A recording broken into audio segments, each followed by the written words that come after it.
On the morning of November 19th, 1961, a 23-year-old man with bronze hair and rimmed glasses stepped out of a small aluminum boat into the brown water of a tidal swamp on the southern coast of New Guinea. He carried nothing but a notebook, a clipboard, and the quiet conviction that his name would open any door he chose to walk through. His last name was Rockefeller. He was the grandson of the first billionaire in human history, and inside a few years he was supposed to inherit some share of one of the largest private fortunes ever held by a single family on Earth. He had been collecting art. He had been learning a tribal language. He had a scholarship, a fellowship, and a future the size of a continent. Within a few hours of that landing, his boat overturned. He swam for it. The two men who set out to find him never found him either. Officially, he was lost at sea. Unofficially, and this is the part that has followed the family's name for 60 years, it was said among his hosts, the Asmat people of the swamp, that they took him inland, that he lived among them for a while, that he never left. Whether any of that is true does not matter as much as the fact that people have believed it. Because the Rockefellers, for good and for very dark reasons, became the family the world told stories about. Some of them true, most of them half true, almost all of them wound around the same recurring question. What does it cost a family to control that much of the world? And what does the world do to a family that tries?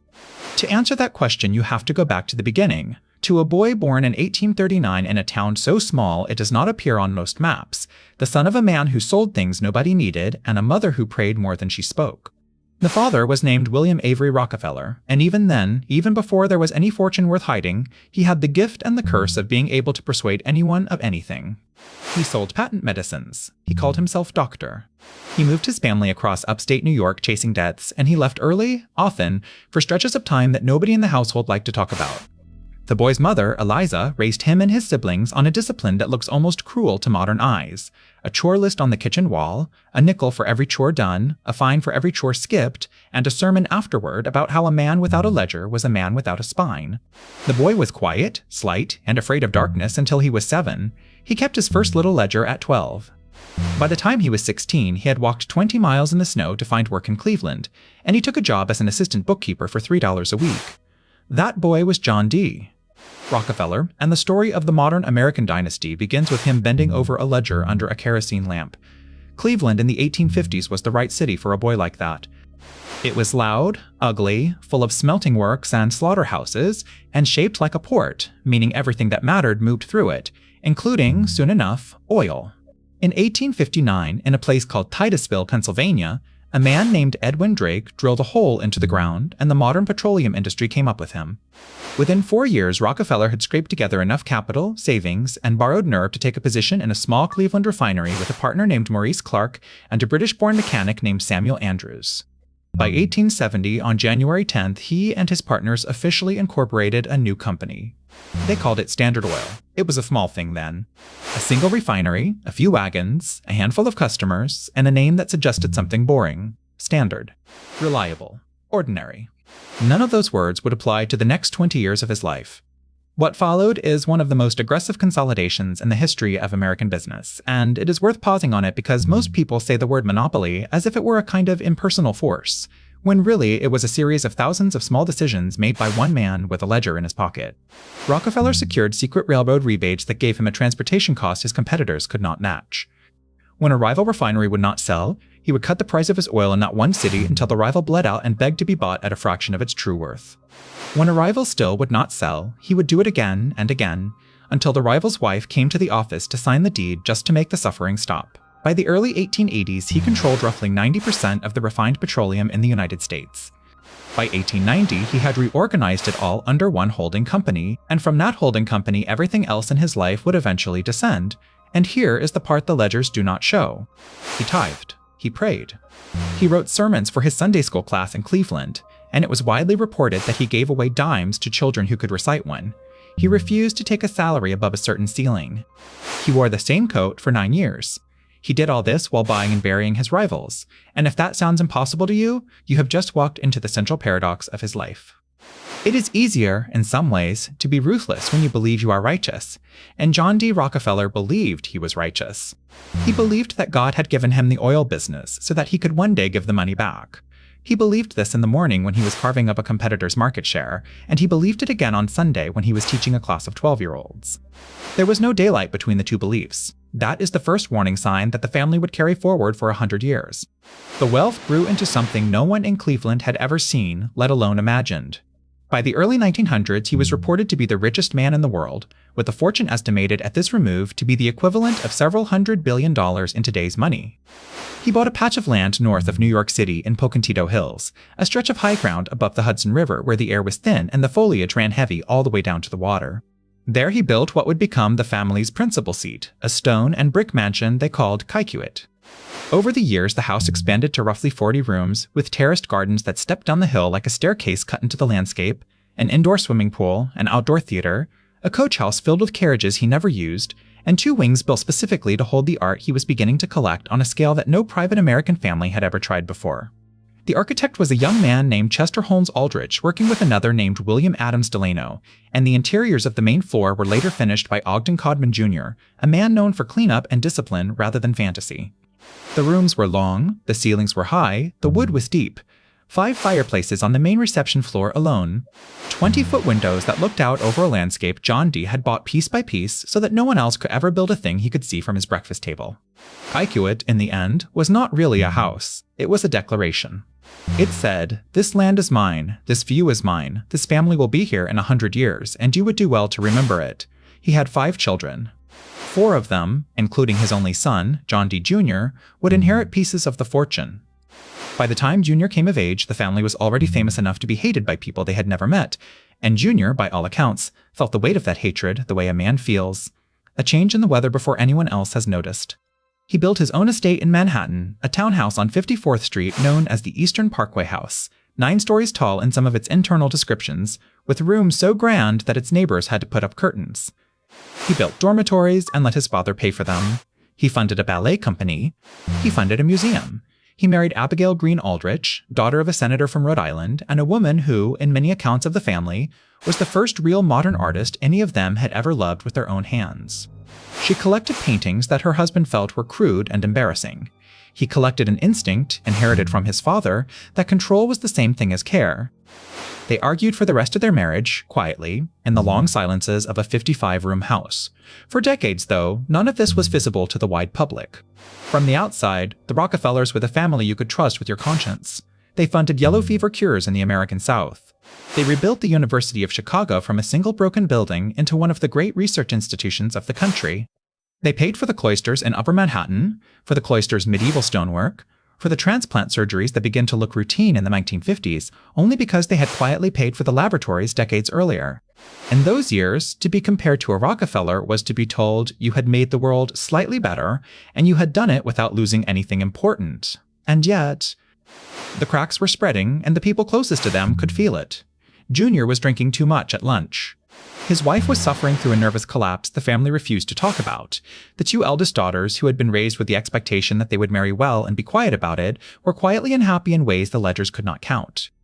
The youngest son, Nelson, had been given a junior title at one of the family's oil ventures and was being groomed for politics, and he was the only one who knew exactly how to smile at a stranger without giving anything away.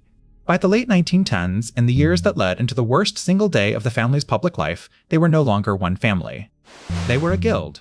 They were a church. They were, whether any of them would have used the word, a dynasty, and dynasties have a way of failing in the same place they were strongest. The first great fracture came in the year of our Lord 1911. On May 15th, the Supreme Court of the United States ruled that Standard Oil had been an illegal monopoly under the Sherman Antitrust Act, and ordered it broken into 34 separate companies. Standard Oil Trust, the single largest private commercial instrument on Earth, was carved up in the span of a single ruling. The news made the front page in Cleveland and in New York, and on the front porches of every small town that had ever lost a refiner to a Rockefeller rebate. In Rockefeller's office, by his own accounts, he took the news calmly. In later years, he described the decision as if he had been waiting for it. He had been planning, he said, to give the money away anyway. Whether or not that was true, his children and grandchildren went on living off the proceeds of the breakup. Standard Oil's New Jersey became Exxon. Standard Oil of New York became Mobil. Standard Oil of California became Chevron. Each one was, in its own way, larger than almost any other company in the world at the time, and the family retained shares in all of them. So the breakup was, in a strange arithmetic, also a gift. It multiplied the family into 34 seats at 34 tables. 3 years later came the day that the public memory cannot let go of. In the late summer of 1913, the coal miners of southern Colorado began a strike against the Colorado Fuel and Iron Company, a company John D. Sr. had purchased a controlling stake in 11 years earlier and passed along to his son. The miners wanted recognition of their union. They wanted safer working conditions. They wanted a wage that could keep a body alive through a Colorado winter. They were met, mostly, with the answer that everyone in such a story is met with: nothing. The strike dragged on through the autumn. Tents were pitched in the meadow outside the company town of Ludlow. Women and children moved into the tents, because the company had closed the doors of the houses they had been living in. By April of 1914, the camp had become a small city under canvas, more than 1,000 people, most of them now the children of strikers, waiting for something to change. On the morning of April 20th, 1914, a company militia, dressed in private uniforms, climbed a low rise above the camp and began firing into the tents. The shooting went on, with breaks, for 14 hours. When the firing finally stopped and the militia swept through the camp, they set the tents on fire. The bodies were counted later. 25 people had been killed, including 11 women and children. The youngest were infants. Most of the country had never heard of the town of Ludlow before that week. Within a month, they never forgot it. If you stick with stories like this for a while, you'll notice that the ones that stay with us always have a turning point where one person could have done something and didn't. And the Rockefellers had one of those moments, in plain sight. Junior, who had been managing the company for his father during the strike, refused for weeks to meet with the miners. He refused, according to several accounts, to read their letters in full. He refused his own staff's recommendation that he visit the camp. By the time the militia was climbing the rise above Ludlow, he had already been told, in writing, what was about to happen. He did not stop it. He lived with that for the rest of his life. He would write later, in a memoir that his children were not supposed to see, that he had been wrong. He would spend the next 30 years pouring money into labor reform, into housing for miners, into the same union movement that had been asking him to act in 1913. He would come to be known in public, eventually, as the better face of the family, the repentant son, the capitalist who had learned to bend. But none of that was visible from the camp at Ludlow. None of that brought back the 11 children. None of that undid the small arithmetic of a man who had been told what his decision would cost and had chosen, on a Tuesday afternoon, not to make a different one. And the cost of total control, when it adds up the way control does, is that the people closest to you start to disappear into the work of keeping it up. By the 1950s, the family was operating less as a household and more as a small government. Junior had built an organization on East 54th Street in New York with dozens of rooms, dozens of staff, a chaplain on retainer, and an interior decorator whose job it was to keep the curtains the right color of beige every time anyone important came through the door. Nelson had learned to travel the world for the family and was now Vice President of the United States. David had taken over the bank and modernized it into what became Chase Manhattan. Lawrence had built a museum and a research island in the Caribbean. Winthrop had become a rancher in Arkansas and then a recluse with, by his own later admission, an unsettled relationship with food, with drink, with the idea of being a Rockefeller at all. Junior's grandchildren were being raised in a quiet expectation that some of them would lead and some would inherit and all would be watched. The apparatus of control had become so vast that, in some years, it took the family several days to make a single decision about a single property. And then came 1961. Michael Rockefeller, 23 years old, the second of Nelson's children, had been named after his father's best friend. He had been given a fellowship to study the art of prehistoric and tribal peoples.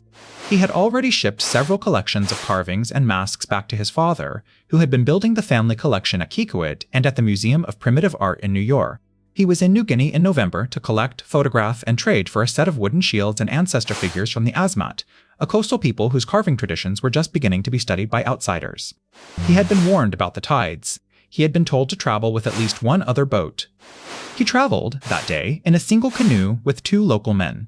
The story of his last hours has been told and retold many times, in many versions, with details that we cannot fully verify, and so I will offer them not as fact, but as the shapeliness of the mystery itself.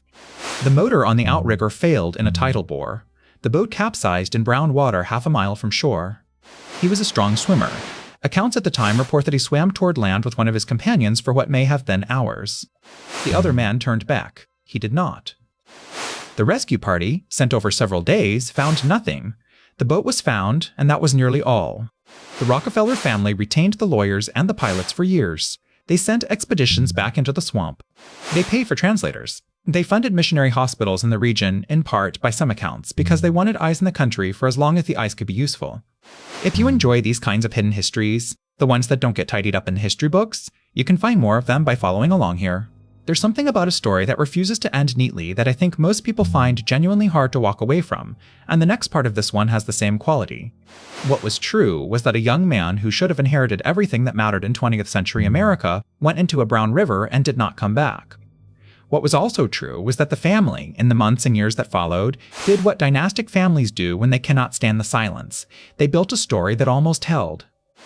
Within a year, the Rockefeller family had funded a new wing at the Museum of Primitive Art in New York in Michael's name. Within 2 years, the museum itself was being absorbed into the Metropolitan Museum of Art, and the wing, the Michael C. Winthrop Jr., Nelson's first son, lived a life so publicly turbulent. 3 marriages, a comedy of arrests and reconciliations, several of his closest relationships ending under the press of an estate whose job was to keep him quiet. That by the end he had moved to a small house on the family's former polo grounds, sleeping in a bedroom that was once a guest room in the house his grandfather had built. David, who had been the family's banker and who had been the most comfortable with the apparatus of control, lived almost 99 years, which meant he was the last of his generation to publicly carry the name. When he died in 2017, holdings of the family's remaining charitable and investment operations quietly shifted, and the public form of the Rockefeller family changed for the last time. Their mansion at Pocantico Hills was opened, in part, as a museum. Kikuit, with its terraced gardens, its coach house full of carriages John D. Sr. had never used, its corridor of Chinese paintings, and its view of the Hudson that has not changed in a century, is now a place people visit. They take guided tours. They are not allowed beyond a certain set of doors. Behind those doors, in rooms that are now emptied out, you can still see the marks of the family on the floor. What does it add up to?